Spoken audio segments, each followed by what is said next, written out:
The anatomy of a toxic relationship. I wanted to talk about what creates most toxic relationships. This isn't the kind of video you think it is. This isn't about how he gets a hold of you and manipulates you and love bombs you and all those beautiful things so many professionals or online gurus say. This isn't a video where she has lied to you and deceived you and played things up that aren't real. This isn't that video. What this is my experience, both personally in toxic relationships and professionally serving people who've had toxic relationships. So let me introduce you to the two main characters. First, there's Frank. Frank's a nice guy. People like him. He's a member of his church. He's mostly a good person. I mean, he doesn't have a lot of friends, but he has some friends. Um, he has a decent sense of humor, but sometimes it's a little off color. You know, people like him, but they don't really like him. He's nobody's number one person. Um, and he feels that. He's been feeling kind of left out and forgotten. And he really wants to be that special someone for somebody. And he wants to have somebody as his own, that special someone. And he knows he can. He knows he's a good guy. And he just wants to treat people nicely, treat people well. And he thinks he does a pretty good job of that. Frank's biggest fear is that he won't ever matter to somebody. And then let me introduce you to Sophia. Sophia is also a nice person. She's a great girl. She she has a few friends, but she doesn't focus too much on them. She's got that one special someone, that one special friend that she can kind of trust most of the time. But she's been betrayed a lot by her friends, by peers, by her family, and especially by the couple of guys that she's dated. They haven't treated her all that well. Um, but she has a kind heart, a large heart. She really, really cares. And she sees how badly people treat each other. She doesn't like that. Sophia's biggest fear is that she's going to fall for another manipulative, abusive prick.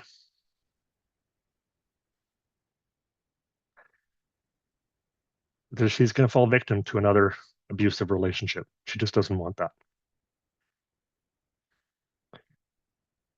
So Frank and Sophia met one night at a just a social gathering one of their friends was having. There was alcohol there, but neither one of them were really drinking that much. A couple of drinks. They weren't drunk. And then they found themselves sitting at a table. There was a bunch of them sitting at that table. Everybody else got up to socialize and hang around, and they just started chatting. Frank noticed right off that Sophia's a little attractive. Like she's no 10, but she's probably a 7 or an 8. And he kind of likes her. And as they got talking throughout the night, he became more and more attracted to her.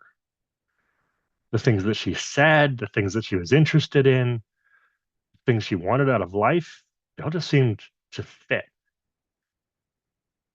And the one thing he noticed is that she's had a couple of bad relationships, and he can relate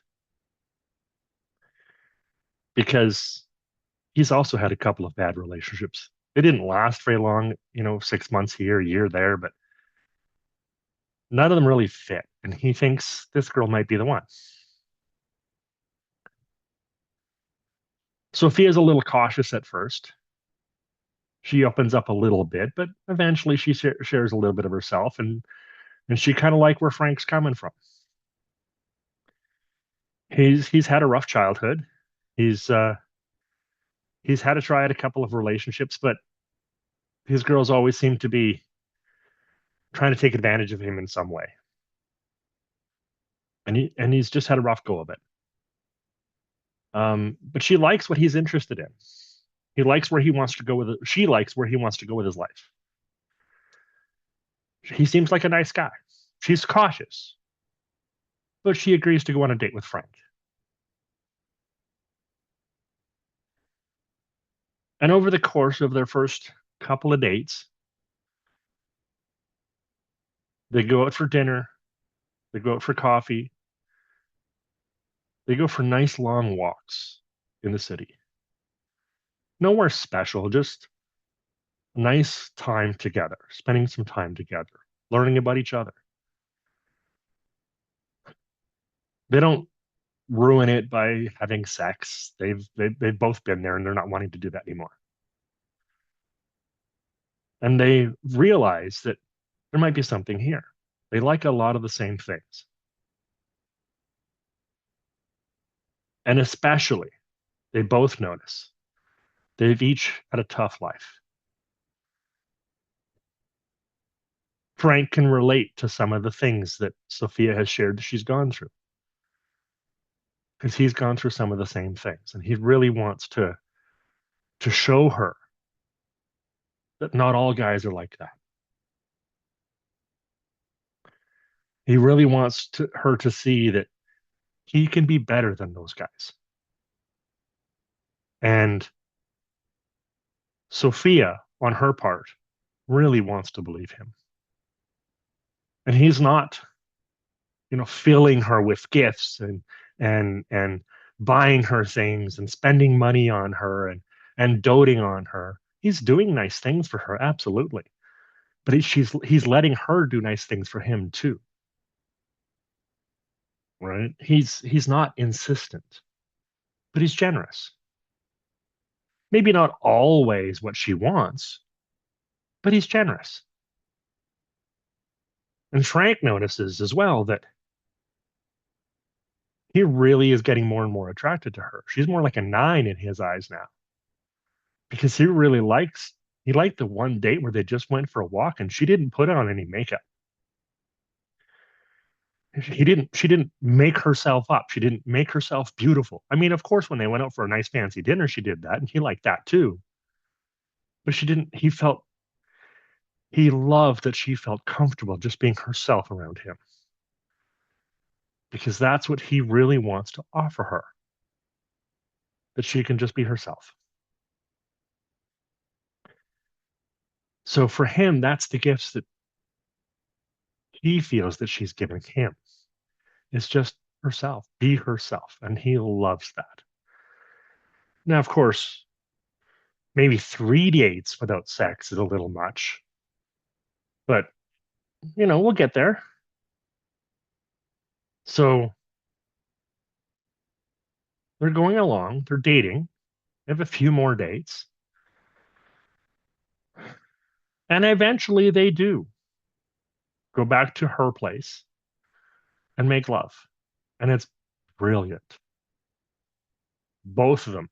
It's for each of them, it's the best they've ever had because they really feel connected emotionally, physically, spiritually connected. It's the best they've ever had. But also the dates themselves, the quiet time. They hear about each other's childhoods and how they grew up and the traumas they went through and the trouble they had and even some of the joys. They share some of their interests. It turns out a lot of their beliefs are in common.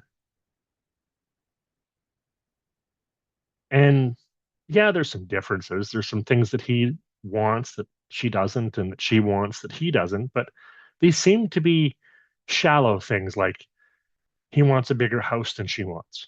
She can live in a big house. I mean, it's not that big a deal. And and she wants kids, but he would rather wait.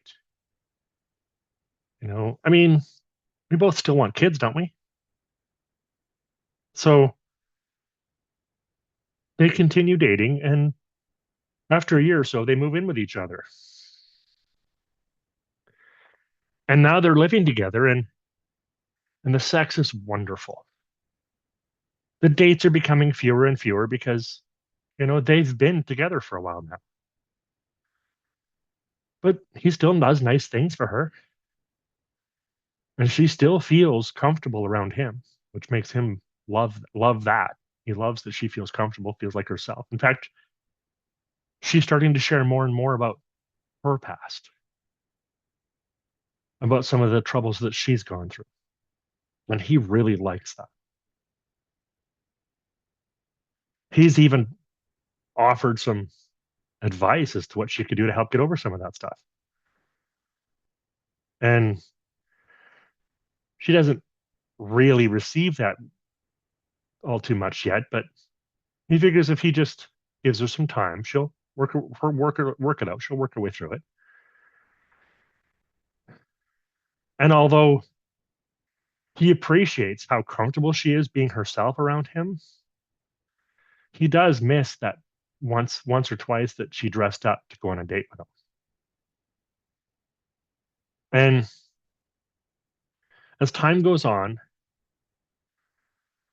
they both of them, both Sophia and Frank, start to think, well, maybe now that he's been generous to me or she's been nice to me, maybe now I can ask for what I really want. Maybe now we should talk about what kind of house we live in or whether or not we have kids. So they start to approach some of those topics that are the differences. And while they don't exactly become fights, there's not really a resolution either. And then a few more months, another year go by, and those same discussions still have no resolutions, and now they're becoming important, right? They've been living in his apartment and they're thinking about buying a house, and they can't agree on what they want in a house. And Sophia begins to wonder if they'll ever agree on whether or not they're going to have kids because she really wants them. She's not getting younger, and she doesn't want to wait till she's 35 or 40 to have kids. So now these discussions become important, and sometimes they do turn into a fight. Sometimes they become an argument, and there's a little yelling and some screaming going on. And Frank begins to wonder is some of these things that happened to her in her past, are they affecting her mental health? And Sophia is asking herself, is he really as nice as I thought he was? Was I too nice? Was I too accepting? Did I welcome him in too soon? And as each of them have these thoughts, those thoughts start to color how they approach the relationship. He starts to suggest that she go to therapy. And of course, that doesn't go well, right? She she's like, what, you think I'm insane or something? You think I'm crazy? You think I'm the problem? You're the one that doesn't admit anything that you're doing wrong. And she starts to wonder just how selfish she is because he's not giving up this whole big house idea. He's not willing to even compromise just a little bit. He's even started bringing in the fact that his family has money if he needs it to buy this big house. I mean, I don't think we can afford it. With his job and my job, we can't afford it, but he doesn't care. I don't want that extra pressure, and he doesn't seem to be bothered by it. And now it's it's getting difficult. This relationship that we once had, I mean, making love is still great, but we do that maybe once a month now. And it seems to be getting more and more rare. I don't even want to anymore. Each of them says that. Sophia will ask Frank, can we just forget about all this and go to bed and cuddle? And he'll brush her off and stay up and play video games or go out with his buddies. And sometimes he'll ask. Sometimes he'll be like, I'd like to make love to you. Can we go do that? And she'll say something like, I'm too tired. Why couldn't you ask me last week when I wanted it? And now the one thing they did have seems like history. And they don't even have that anymore. And a few more months passed by, another year. And now each of them are asking me, why am I still in this relationship? They're asking themselves, why am I still here? I mean, yeah, she's pretty and all, and yeah, he's a nice guy, but not to me. At some point, they have such a big argument that everything comes up, the house, the kids, but also how much he plays video games, all her mental health history, all the things that he shared with her in vulnerability, she throws back at him like daggers. And everything that she has confided in him, he uses like hammers to beat her down. And all it is, all this whole relationship is now, is manipulation. Frank is convinced that all she cares about is manipulating him to get what she wants, to use him and his family's money to get what she wants. And she's fucking nuts.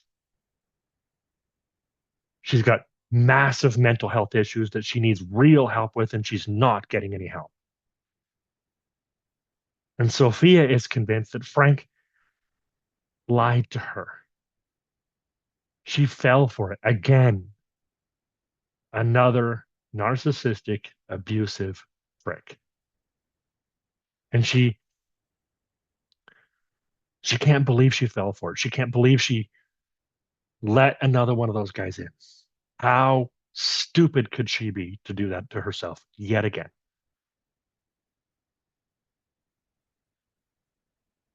And the whole time, she's feeling like he's abusing her, and he's feeling like she's abusing herself.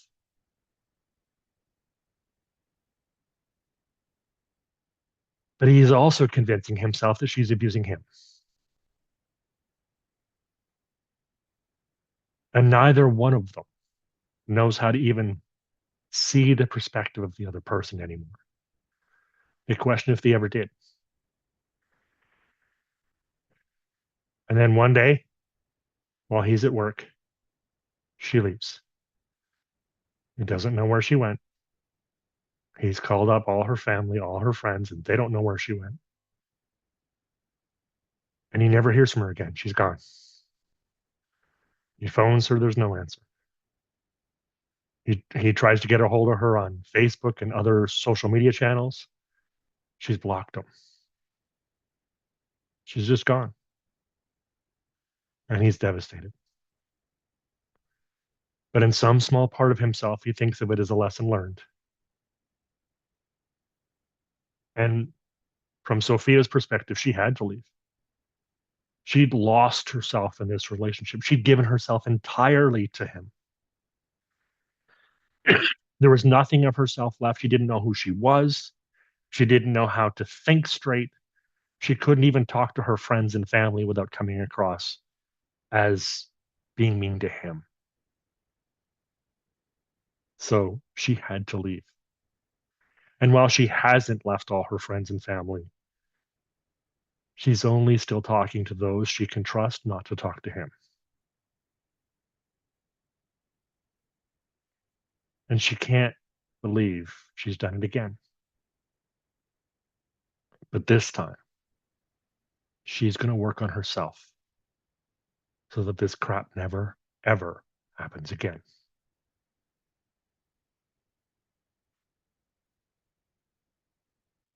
And that is how toxic relationships happen. Two good people come together with good intentions, and they're nice to each other, they're good to each other until they're not.